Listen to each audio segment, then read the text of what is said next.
Hello, everyone. Welcome back to another episode of the Clemson Sports Show. I'm Matt Connolly, joined by Joseph Hastings. Joseph, we had spring practice start this week, which is always a lot of fun. Obviously a lot going on at Clemson right now, basketball, baseball, the rivalry baseball series heating up this weekend. Just how are things going, man? I know you went and saw the new Batman movie. Um, so first of all, what did you think of that, I guess, before we jump in too much? Yeah, so this is one of the best comic book movies I've seen in a long time. Just so well done, well directed. The cinematography was great. I mean, Robert Pattinson killed it as Batman. I was a little bit skeptical about him when he was cast a few years ago. I was like, is this going to work? But he's my new favorite Batman. Zoe Kravitz as Catwoman just absolutely killed the role, made up for, some of the past mistakes they've done with Catwoman. Just an awesome movie. I encourage everyone to see it. I don't know why I'm saying that. I don't have any monetary stake in this movie, but it's just so good. Yeah, the last one I saw I think was The Dark Knight, and it's been a minute for me. So yeah, maybe I'll make it out and check it out. But yeah, let's get to what people tuned in for. Just let's talk a little Clemson spring football. Man, first of all, that was your first open practice you've been to, I think, since you've been on the Clemson beat. What was that like? What was it? What do you think being out there? So it was really cool. It was really cool, actually. I've done open practices for the University of Florida. This was really well done in terms of media accessibility, being able to go around, kind of see what the coaches were doing, see new faces, Nick Eason and Wesley Goodwin, although he, coached in the bowl game. Just being able to see him out there, I thought he did a really good job of commanding the linebackers group. I was pretty impressed with, his overall leadership, how vocal he was with the guys, how they followed him. It was kind of like a military type of mindset. Everyone was really locked in. Everyone was energized before the practice started. But once they got out onto the field outside, everyone was focused. There was no joking around from what I could see. And just a lot of people locked in. I was really impressed with the attention to detail that Clemson showcased. And, although we only got to see 30 or so minutes of it, it was a really good showing from what we saw on Wednesday, and looking forward to seeing what they do on Friday as well.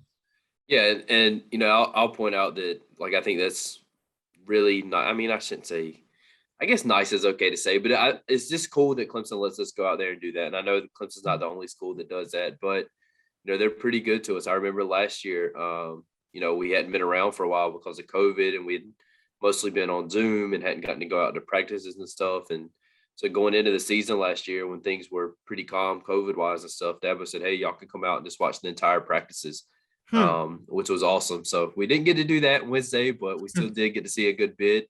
Got to check out all the freshmen. Kade Klubnik obviously had a lot of attention on him. I'll say the thing that stood out most to me. So when we came out, the entire team, most of the team was inside, kind of getting stretched and going through some just early warm up type stuff. But the quarterbacks were outside, and so when we walked out to kind of check out spring practice, we walked out right, and the quarterbacks were right in front of us, and immediately I was pretty surprised and I guess impressed maybe is a good word, just how small / thin DJ Uiagalelei looked compared to the last time we had seen him. I mean, Dabo said he dropped 15, 16 pounds or so. And you think about that. I mean, he wasn't in the shape that he probably wanted to be at the end of last season. He was still a college football player. It's not like he was in just horrible shape and struggling to move or anything like that. And so for him to go from where he did to end last season to 2 months later, he's 15, 16 pounds down, I thought was really impressive. It was probably the first thing that stood out to me. And he wasn't wearing the knee brace either. I was a little bit interested in seeing if he. Well, actually, he was wearing it underneath. So he was. It. Yeah, he had it on underneath. But saying that, I mean, you couldn't really tell. He was moving well. Yeah. He definitely was moving better than he was at the end of last season. And I just thought in general, he looked slimmer. He looks like he was moving better. The knee, like you mentioned, you couldn't even tell he was wearing a brace. I mean, It wasn't bothering him at all. And Dabo said, hey, I don't even know if he's going to be wearing a brace out there. That's not something we've talked about. So I don't know that he necessarily needs to wear a brace. I think maybe more so than anything, it's just to have kind of that little extra support as he goes through spring. But yeah, I thought he looked good. Yeah, I thought just physically he looked good. He looked in good shape. And then, I mean, it's, they're throwing against air. You can't tell a whole lot, but, he was pretty accurate from what I saw as well. And, footwork, I didn't see any complaints there. I know that he's worked with a private QB coach some over the last couple months. So I think he's really taking this year very seriously. And it kind of shows even just going out and watching one practice.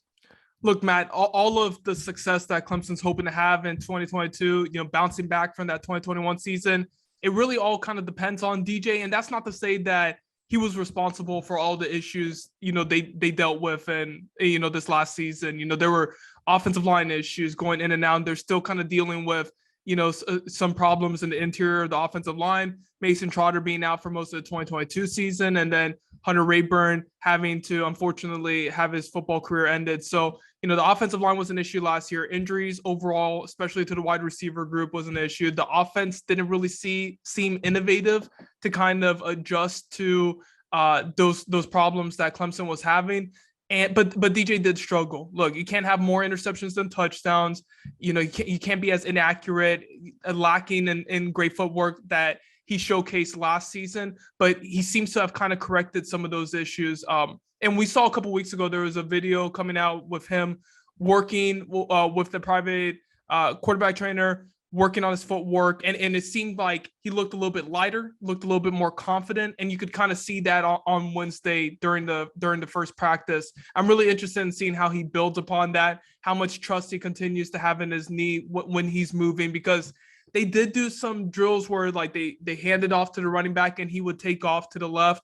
Him and Cade and all the other quarterbacks would do that. I'm more interested in seeing, some of that mobility, how he looks running the ball, because Matt, last season, before he had that PCL injury, he did a good job of kind of keeping the defense on its toes with his ability to run the ball. And I think that's going to be an important factor next season too. So yeah, DJ, just how slimmed he looked, how much better his footwork was on Wednesday, those stood out to me as well.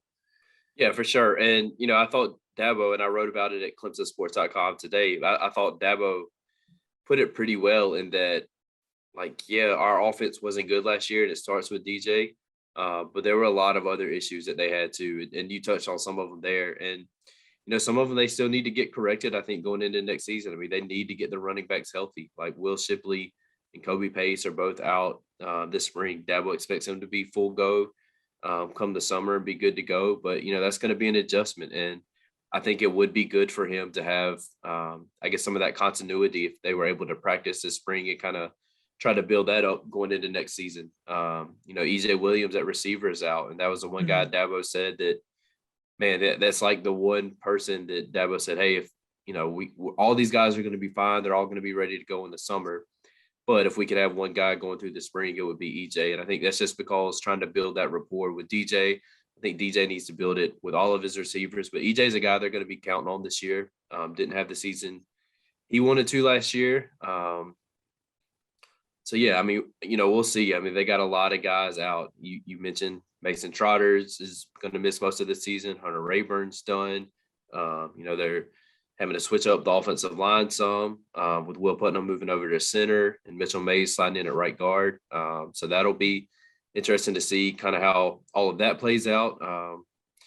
And another thing we probably need to touch on too is Dabo coming out and saying, hey, we're going to the transfer portal. Yeah. We're actively pursuing someone in the transfer portal. I know Clemson fans have been waiting to hear those words for a long time now, but what'd you make of that?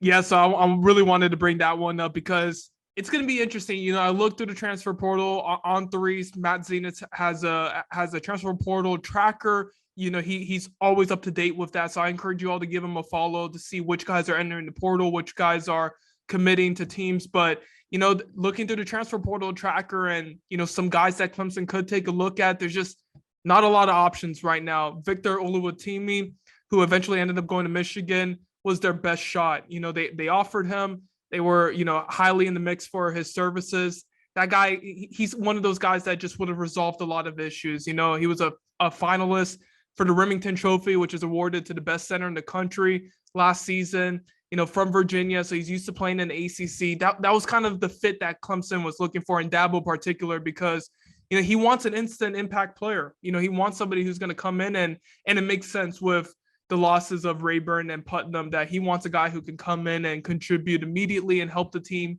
for 2022.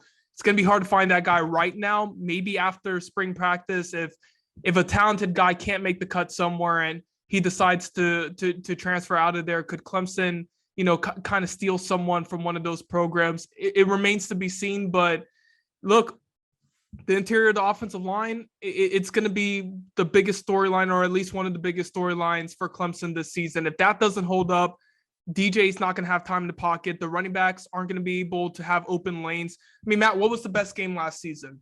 It was Wake Forest, in my opinion. It was Clemson's best overall game, and the offensive line paved open lanes. They got 333 rushing yards. That's Clemson at its best. I think they need to be a run dominant team, in my personal opinion. I don't think you're gonna rely on DJ the way you relied on Trevor Lawrence and even Deshaun Watson to an extent. You have to rely on that run game, and all starts with the interior of the offensive line. Yeah, and I do want to see them be more balanced this year, though. I mean, they have to be more balanced if they're going to be a playoff contender. They've got to get more out of DJ, out of the receivers. They have to be more consistent. I mean, and it wasn't just the receivers, like tight ends. Braden Galloway struggled with drops. Will Shipley had a few costly drops last year. So I just think as a whole, that group needs to be better. But yeah, I think it was smart of Dabo to just come out and say, like, it's not. First of all, there's a lot of tampering going on right now in college football. Mm-hmm. What he said yesterday wasn't tampering. What he said was, hey, we're in the market. We're actively pursuing an offensive lineman. I think that's smart in that. Is that going to make someone go jump into the portal immediately? No. But, if there is a really good offensive lineman who maybe is unhappy with his situation or doesn't like maybe the offense that's being run or even the town he's living in or whatever it may be, hey, maybe he says, man, Clemson, I heard they're looking for an offensive lineman. I'm an all-conference player. Maybe I go check that out. So, I did think it was smart for Dabo to come out and say that. Let's switch over back to the quarterbacks a little bit. I do want to touch on that. Point. Sorry. Yeah, I do want to touch on that last point because I think it's smart to say that to maybe potentially let an offensive lineman out there and know, hey, we're in the market. You can come to one of the best programs in the country and potentially contribute immediately. I think it was smart for that reason. I also think it's smart because, look, I know Dabo isn't the type to be scouring the internet and looking through all the articles and see what you and I are writing and other Clemson outlets. But, look, there is criticism for a seemingly unwillingness to adjust and change up the patterns that, Clemson's accustomed to. And one of those is not going into the transfer portal. Hunter Johnson, look, I know we talked about him before. He doesn't count, in my opinion. That's not a transfer portal addition. That's a grad transfer. We're not counting him. Like, Clemson needs to land a Victor Oluwatimi type impact player. It's kind of putting the message out there that Dabo and Clemson they're not stuck in their ways. They're looking for somebody who can help out. So I think it was smart in that respect too, just kind of playing the media game. Sure. And Dabo has said, to be fair, I mean, he said, hey, if the opportunity comes where we need someone, we're not going to hesitate at all to go to the portal. Well, when you lose two guys who both spent time starting last year at center, when you lose those two guys, or at least publicly announce that you're losing those two guys within, a month or even a couple of weeks of each other, yeah, that's a pretty good time to go out and try to find someone. So, yeah, I think it makes a lot of sense. All right, let's touch on the quarterbacks a little bit more. I know we talked about DJ some, but Kade's a guy that obviously is getting a lot of attention. 5-star freshman, has a lot of hype coming in, a lot of pressure. I think some people think that he has a chance to surpass DJ and end up being the starter next year. Just I know it was very limited sample size, 30, 45 minutes of practice, but just what do you think of what you saw from Kade? Look, you all know how high I am on Kade Klubnik. I've gone on many radio shows, done on this podcast, written about him. I am very high on Kade Klubnik. Technically sound, fundamentally sound, footwork is excellent. Comes from a high school that really prioritizes doing things the right way, surrounding him with talent. He's used to pretty much the talent that you would expect on a college roster, just, at the high school level. Had a really good offensive line, really good receivers group, accurate as heck with the football. I mean, this kid can spin it. I saw him at the All-American Bowl in San Antonio. There was really nothing that I could say to complain about him. He led his team to touchdowns on 3 of the first 4 drives. I mean, Kade is special, but you go out there and you see immediately there's a difference between him and DJ, just physically. DJ is just a bigger dude. He looks right now like a college football player. And look, Kade is supposed to be in his spring semester of high school. I mean, this is still a young man who's going to have to put on some weight. His head coach, Todd Dodge, told me that. Kade himself told me that. He needs to put on 10 to 15 more pounds. So as much as I love everything about Kade, his accuracy, his footwork, his leadership skills, you said that Kade was out there a few minutes after the post-practice interviews wrapped up. That just kind of shows, the type of worker he is. And DJ is that type of worker too. But you could just tell physically there's a difference between those two. And with an interior offensive line that I think is going to be suspect at best, and pass rushers or nose tackles and defensive tackles are going to have their way with that offensive line, in my opinion, at least early on. I'm a little bit scared to put Kade out there. That's just my personal opinion, though. Yeah, I agree with you. I mean, he looks, small. I mean, he looks like a guy who just finished up, his senior year of high school football a couple months ago. Probably should look in most instances. Not Adam Randall, who looks like he should be in the NFL somewhere. Adam looked more physically developed than most of the wide receivers. Like anyone on the team. Yes. I mean, yeah. He was huge. Like DK Metcalf level almost. I mean, it was insane. Kade actually compared him to Julio Jones, and I can kind of see that. I see the comparison. Yeah. I mean, he's a monster. But anyway, going back to Kade, like he definitely needs to put on weight. And, his accuracy I thought was good. He looked confident. He was running the offense well. We talked to Jordan McFadden afterwards, and he said he's been a leader from day one. He's come in. He's had good leadership qualities around the team, around the program, said the right things, done the right things, stepped up in that area. But he definitely needs to put on some weight. And, I think he knows that. Like you said, he knows it as well as anyone. I mean, that's definitely going to be something to watch. As far as just him as a quarterback, like you said, like you mentioned, he was out there after everyone else. We wrapped up interviews, so practice wrapped up, and we talked to Jordan McFadden and KJ Henry once after practice. So practice wraps up, then they meet with the team and do individual meetings, and kind of everyone chats for a little bit, and then people start going their separate ways.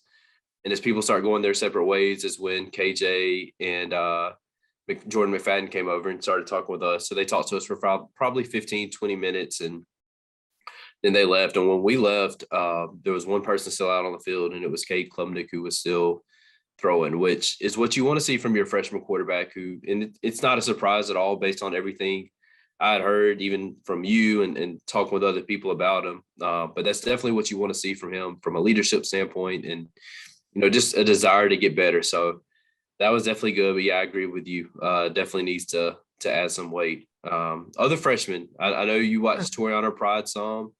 We mentioned Adam Randall a little bit. Just what do you think of some of those other freshmen? Yeah, so it's a little bit tough with, practice. Although there was a lot of access, I really appreciated it. There's still over 100 guys on the football field, and I was even looking at some of the coaches like Nick Eason, him working with Xavier Thomas and Coach Goodwin, what he was doing. I even spotted a recruit out there, 4-star linebacker, sophomore linebacker Andrew Hines. So my attention was a little bit elsewhere at times, but I did get to see a little bit of Toriano and Jaden Lucas. And Toriano stood out, and he drew praise from Mike Reed for one of his reps. His back pedal was just fantastic. He turned his hips very quickly, just a very smooth, fluid player. And Mike Reed, praised him for one of the reps that he had. Jaden Lucas is a long kid. I mean, I've seen him in person a couple of times, but just once again, seeing him, long arms, long legs, he's going to be able to keep up stride for stride with receivers and deflect passes. You saw that incredibly athletic interception he had at the All-American Bowl. So I think, although, look, they lost Dalen Everett, they would have loved him in this class. I like what they did to replace, to at least keep those two in the mix, Toriano and Jaden. So that was impressive. Adam Randall, I've seen him once again. I've seen him a couple of times, and He's just physically beyond his years. He looks like a 21-year-old. You mentioned it, like he looks like he could be an NFL player. And look, there's more to the position than just how physically ready you are. But, if he can combine that with technical route running, which I've seen before, and speed, I think he has a chance to contribute early this season, early in his college career, I should say. And you've mentioned it before, kind of the difference between him and Antonio. For me, it's not just, how physically ready he is. Him being on campus now, that matters. That matters a lot. And I think he's going to have an opportunity to see some early playing time. Yeah, and I'll mention this, like, I talked to you about Adam Randall. I talked to Charles Power, who does scouting and rankings for us at On3 about Adam Randall. And y'all both just were talking about, just how physically ready he was. And Charles said he looked kind of like an NFL receiver already, a guy who could go play on Sundays. And I was thinking, I mean, come on, guys. Like I'm sure he's pretty strong or whatever, but come on now. Like, is he really? But yeah, I mean, like you said, he was probably just muscle-wise, physicality-wise, probably the biggest receiver on the team right now. And I don't think that's an exaggeration. So very impressed. I don't know what they were doing in that weight room program down in Myrtle Beach. Myrtle Beach. Man, it's paying off, whatever it was. I'm gonna have to head out there in a couple weeks. That's the area that Monroe Freeling's get a lift in. Yeah, I'm gonna get a lift in. You're gonna see a Jim Harbaugh like picture of Joseph Hastings on the internet. They're gonna be doing my squats, 15 on each side. All right, and one other thing I want to touch on, and this will be it for me. I don't know if you have more or not that you want to chat about, but I thought the move of Trenton Simpson inside to Will linebacker is something that was very smart for the staff. And, I think it comes down to you need to have Trenton Simpson and Barrett Carter on the field at the same time. I think those are two of the most athletic players on the team. Like Dabo said yesterday, Barrett Carter could go out and play safety for us because he's that quick, he's that fast. He's just very, very athletic guy who can really run and can make plays in a variety of different ways. So I think that was a very smart move. I think Trent Simpson is one of the best overall players on the team. I think he can make plays as a pass rusher. He's good in coverage. He can do pretty much anything you want him to. Just what do you think of that move and putting Barrett Carter at the Sam Nichols still and then moving Trent inside to Will? I think it's the right move. And look, I think part of the reason why I have a little bit concerned about Clemson's defense is just because of some of those key departures. Andrew Booth and Mario Goodrich in the secondary, and Balin Spector and James Skowski at linebacker. But I mean, if there's anyone that kind of eases those concerns a little bit, it's Trenton Simpson. You mentioned that he's just very, very versatile. I saw him, up front while watching Goodwin coach, and he's just very explosive.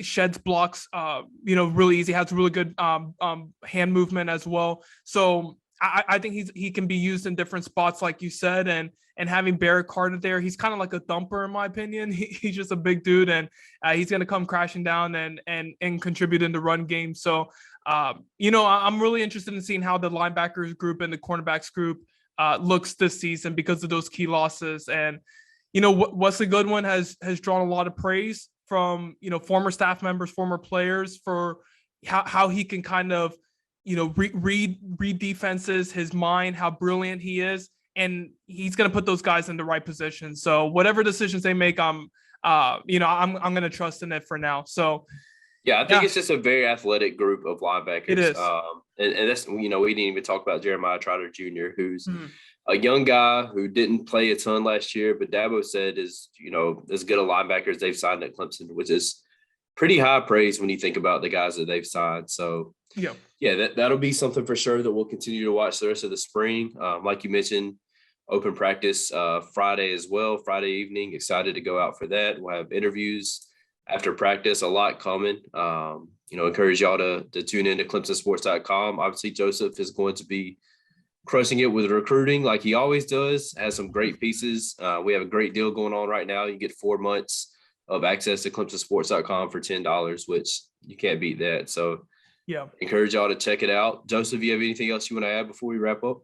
Look, there's a huge junior day on Saturday. I just want to mention too. So, for sure, there's going to be a lot of prospects on campus, watching Clemson's practice. It's going to be pretty big. AJ Harris, Monroe Freeling, Christian Hamilton, a few other guys, and then also a lot of unoffered prospects as well that are going to be there. So I think you're going to see, I would predict about 5 to 6 offers maybe on Saturday. I think just based off the quality of talent they have coming in, they can reach that number. So it's going to be a really important weekend recruiting wise, and throughout the whole month too. Look, there is a group of 4 big time prospects coming on campus March 12th.